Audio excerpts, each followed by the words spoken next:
कल घर पर आए थे कुछ बच्चे और उनके लिए मैंने ये बनाए थे कुकीज़ गेहूं के आटे के और चॉकलेट फ्लेवर के। बहुत ही बढ़िया बने थे। और बच्चों ने कहा आंटी इसे बेचना शुरू कर दीजिए, सच में बहुत ही बढ़िया बने हैं और सबसे पहला ऑर्डर हमारा ही लिख लो।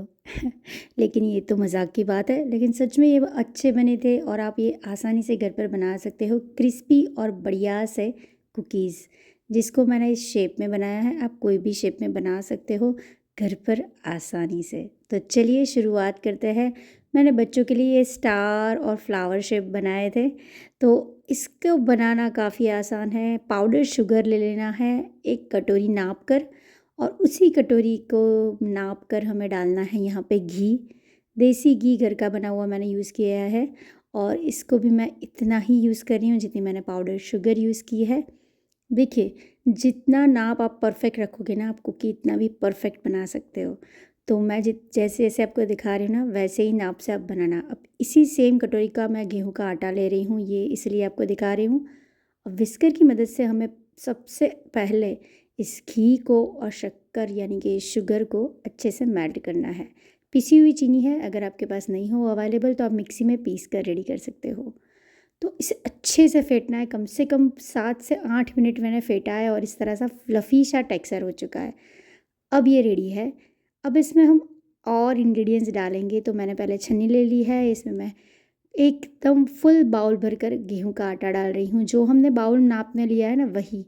अब 2 चम्मच भरकर इसमें कोको पाउडर डालना है, क्योंकि हम चॉकलेट फ्लेवर के कुकीज़ बना रहे हैं, इसलिए आप नॉर्मल कुकीज़ भी बना सकते हो। इसमें मैं डाल रही हूँ थोड़ा सा पिंच ऑफ नमक और 1 छोटा चम्मच बेकिंग पाउडर। बेकिंग सोडा नहीं लेंगे, बेकिंग पाउडर उपयोग किया है। अब सभी चीज़ों को मिक्स कर कर अच्छे से हमें छानना है। ये नॉर्मल गेहूं के आटे का कुकीज़ है जिसमें हमने चॉकलेट फ्लेवर लिया है।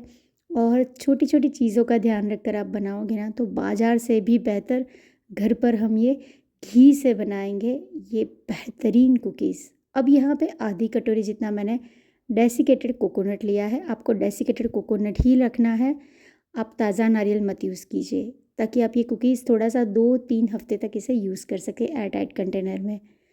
अब इन सभी को हमें अच्छे से मिक्स करना है। सारी सामग्री की डिटेल मैं नीचे डिस्क्रिप्शन में डाल दूँगी, तो वहाँ से आप देख सकते हो। क्रम्बलिंग आटा हो जाएगा जब आप हाथ में लगाओगे तो आपको पता चलेगा, लेकिन हमें डो के रूप में बनाना है। तो करीबन 2 चम्मच जितना मैंने इसमें दूध डाला है, ज़्यादा नहीं। बहुत ही गीला आटा नहीं लगाना है रोटी की तरह, और इसे मिक्स करते जाओगे तो आपको पता चलेगा। टाइट आटा भी नहीं गूंदना है, सभी चीज़ों को सिर्फ मिक्स करना है, ताकि क्या होगा ना, परफेक्टली हमारा कुकी डो रेडी हो जाएगा। आप एक बार इसे चेक कर लो, इस तरह से क्रैक नहीं आ रहे और आसानी से कुकी बन रहा है, यानी हमारा आटा परफेक्ट है। अब इसे इकट्ठा कर कर इस शेप में ला लीजिए। ये देखिए, ये परफेक्ट है। मैं आपको दिखा रही हूँ, उंगली तरह दबा कर करिए, इस तरह से रेडी करना है, ठीक है। अब इसे साइड में रखेंगे। अब मैं इसे 2 तरीके से बनाऊंगी, गैस पर भी और ओवन में भी। तो पहले से ही मैंने कढ़ाई में सिर्फ इस तरह से एक का छन्नी वाला बर्तन रख दिया है और उसे कढ़ाई में प्रीहीट करने रख दिया है कढ़ाई को। तो एकदम लो फ्लेम में हमें कढ़ाई को गर्म करना है। और दूसरा मैं आपको बना रही हूँ माइक्रोवेव में कन्वेक्शन मोड पर हम इसे बनाएंगे। तो दोनों प्लेट हमें रेडी कर देनी है ग्रीस कर कर घी डालकर। मैं यहाँ पे बटर पेपर का भी उपयोग नहीं कर रही हूँ।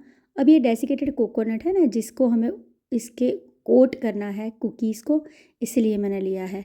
अब मैं क्या कर रही हूँ ना, पहले हम गैस पे बनाएंगे तो कढ़ाई मैंने ऑलरेडी गर्म करने रख दी है, यानी कि कढ़ाई को हमें प्रीहीट करना है लो फ्लेम में। अब कढ़ाई के कुकीज़ बनाने के लिए पहले से मेरे पास ये इस तरह से 2 कुकी कटर रेडी है। तो मैं बच्चों के लिए बना रही हूँ, तो थोड़ा डिज़ाइन जैसा बना रही हूँ। आप हाथों से नॉर्मल शेप देकर गोलाकार, और उसे पिंच कर कर हमारे जो गोल शेप के ओवल शेप के कुकीज़ होते हैं वैसे भी आप बना सकते हो। एक चीज़ को ध्यान रखना है, ज़्यादा जिस प्लेट में या फिर जिस बर्तन में हम बना रहे हैं ना कुकीज़ को, चिपक कर नहीं बनाना है, सबको स्पेस देना है। तो इसलिए गैस में मैं सिर्फ 3 अभी बना कर दिखा रही हूँ आपको। आपको उसको स्पेस देनी पड़ेगी ताकि ये अच्छे से पक जाए, एक दूसरे से चिपके नहीं और अच्छे से ये बेक हो जाए, ठीक है ना। तो इस तरह से मैंने शेप दे दिया है, और शेप देने के बाद मैं इसको डेसिनेटेड कोकोनट, जो हमारा ड्राई कोकोनट है, इसमें मैं ओवरकोट करूँगी ऊपर नीचे सभी जगह पे, सभी किनारियों पे। तो इस तरह से हमें ओवरकोट कर कर रेडी कर देना है हमारे कुकीज़। और इस कुकीज़ को कढ़ाई में हमें कम से कम 20 से 25 मिनट तक रखने हैं, मीडियम टू लो फ्लेम में, हाई फ्लेम में हमें नहीं पकाना है। आप चाहो तो कढ़ाई में नीचे सॉल्ट डाल सकते हो, या आप चाहो तो उसमें रेती भी डाल सकते हो, जो हम पकाने रखते हैं वही। लेकिन मैंने अभी कुछ भी नहीं डाला है, सिर्फ इस तरह से छन्नी के बर्तन के ऊपर प्लेट रख कर ढक दिया है। चारों तरफ से ढकना है ताकि एयर बिल्कुल भी बाहर ना आ जाए, ठीक है। अब दूसरी मैं चीज़ बता रही हूँ आपको माइक्रोवेव में। देखिए माइक्रोवेव में आप चाहो तो इसके ऊपर ये जो प्लेट मैंने बनाई है ना, बेकिंग पेपर डाल सकते हो, या फिर मेरी तरह इस तरह से घी में अच्छे से स्प्रेड कर कर प्लेट में आप बना सकते हो। यहाँ पर भी हमें स्पेस को छोड़ कर बनाना है। मेरे पास माइक्रोवेव ओवन है लेकिन उसमें कन्वेक्शन मोड है, तो मैं कन्वेक्शन मोड में 170 या 180 डिग्री आप पकड़ सकते हो, और उसमें आपको कम से कम इसे 20 से 22 मिनट अच्छे से कुक करने रखना है, ठीक है। पेशेंसली ये कुकीज़ बनते हैं। तो अगर आपको पता है कि आपके घर कोई गेस्ट आने वाला है, वो भी छोटे बच्चे, तो आप इस तरह से पहले से ही इसे बना कर रख सकते हो, क्योंकि हम इसे तुरंत नहीं खाएंगे।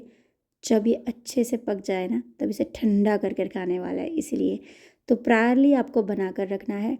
अब गैस के कुकीज़ रेडी हुए या नहीं कैसे चेक करेंगे, तो पीछे से मैं पलट कर आपको दिखा रही हूँ, परफेक्टली पीछे से एकदम क्रिस्पी हो चुके हैं, और ऊपर की जो लेयर है ना, इस पर थोड़ी सी दरार आ चुकी है, यानी हमारे परफेक्टली कुकीज़ बनकर रेडी है। अब दूसरी बैच भी मैंने डाल दी है, जो नॉर्मल सिंपल राउंड शेप देकर फिर मैंने बादाम छिड़क दिए है। आप कोई भी ड्राई फ्रूट यूज़ कर सकते हो। अब हमारा माइक्रोवेव वाला कन्फेक्शन मोड के कुकीज़ भी एकदम परफेक्टली बनकर रेडी है।